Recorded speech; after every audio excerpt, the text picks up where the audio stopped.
মিরপুর শের-ই-বাংলা জাতীয় ক্রিকেট স্টেডিয়ামে দ্বিতীয় ওয়ানডের শুরুতেই রীতিমতো ইতিহাস গড়ে ফেলেছে বাংলাদেশ। বিশ্বের অন্যতম সফল ক্রিকেট দল অস্ট্রেলিয়াকে কোনো রান তুলতে না দিয়ে প্রথম ৩ উইকেট তুলে নিয়েছেন টাইগার বোলাররা। আন্তর্জাতিক ক্রিকেটে এমন দৃশ্য বিরল, আর অস্ট্রেলিয়ার জন্য তো আরও বেশি। টস জিতে আগে ব্যাটিংয়ের সিদ্ধান্ত নিয়েছিলেন অস্ট্রেলিয়া অধিনায়ক জশ ইংলিশ, কিন্তু সেই সিদ্ধান্ত যে দুঃস্বপ্নে পরিণত হবে তা হয়তো ভাবতেও পারেননি তিনি। ইনিংসের প্রথম ওভারেই আঘাত হানেন তাসকিন আহমেদ।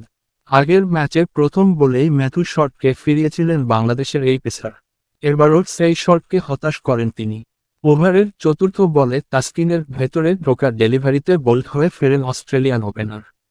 প্রথম ধাক্কা সামলানোর আগেই দ্বিতীয় ওভারে আরও বড় বিপদে পড়ে সফরকারীরা। নিজের প্রথম ওভারের প্রথম বলেই উইকেট তুলে নেন মোস্তাফিজুর রহমান। কুপার কনলি উইকেটরক্ষকের হাতে ক্যাচ দিয়ে ফেরেন 0 রানে। তখনও অস্ট্রেলিয়ার স্কোরবোর্ডে কোনো রান যোগ হয়নি। 2 উইকেট হারানোর ধাক্কা কাটার আগে আসে তৃতীয় আঘাত। বাংলাদেশের পেস আক্রমণের সামনে অসহায় আত্মসমর্পণ করে অস্ট্রেলিয়ার টপ অর্ডার। ফলে কোনো রান যোগ হওয়ার আগেই 3 উইকেট হারিয়ে চরম বিপর্যয়ে পড়ে যায় তারা। এই কীর্তির মধ্য দিয়ে ইতিহাসের পাতায় নাম লেখায় বাংলাদেশ।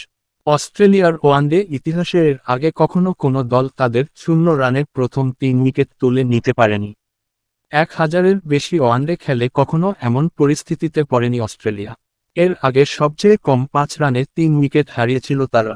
একই সঙ্গে বাংলাদেশের ওয়ানডে ইতিহাসেও এটি প্রথম ঘটনা, যেখানে কোনো প্রতিপক্ষকে 0 রানে 3 উইকেট হারানোর অবস্থায় ফেলেছে তারা। ক্রিকেট ইতিহাসে এমন ঘটনা অত্যন্ত বিরল।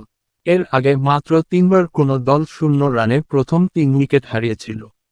2 বার সেই দুর্ভাগ্যের শিকার হয়েছিল পাকিস্তান, আর একবার হয়েছিল বাংলাদেশ। 2003 বিশ্বকাপে শ্রীলঙ্কার কিংবদন্তি পেসার চামিন্দা ভাসের আগুনছড়া স্পেলে প্রথম ওভারেই 4 উইকেট হারিয়েছিল টাইগাররা। দীর্ঘ সময়ের পর সেই বাংলাদেশই এবার অস্ট্রেলিয়ার মতো পরাশক্তিকে একই ধরনের বিব্রতকর অবস্থায় ঠেলে দিল। প্রথম ওয়ানডেতে ঐতিহাসিক জয়ের পর আত্মবিশ্বাসে উজ্জীবিত বাংলাদেশ শুরু থেকেই অস্ট্রেলিয়ার ওপর চাপ সৃষ্টি করে। তাসকিন আহমেদ ও মোস্তাফিজুর রহমানের দুর্দান্ত নতুন বলের বোলিংয়ে মিরপুরে ম্যাচের শুরুতেই দিশেহারা হয়ে পড়ে সফরকারীরা। বিশ্ব ক্রিকেটের অন্যতম শক্তিশালী ব্যাটিং লাইনআপকে 0 রানে 3 উইকেট হারানোর লজ্জা দেওয়ার এই মুহূর্ত নিঃসন্দেহে বাংলাদেশের ক্রিকেট ইতিহাসের অন্যতম স্মরণীয় সূচনাগুলোর একটি হয়ে থাকবে।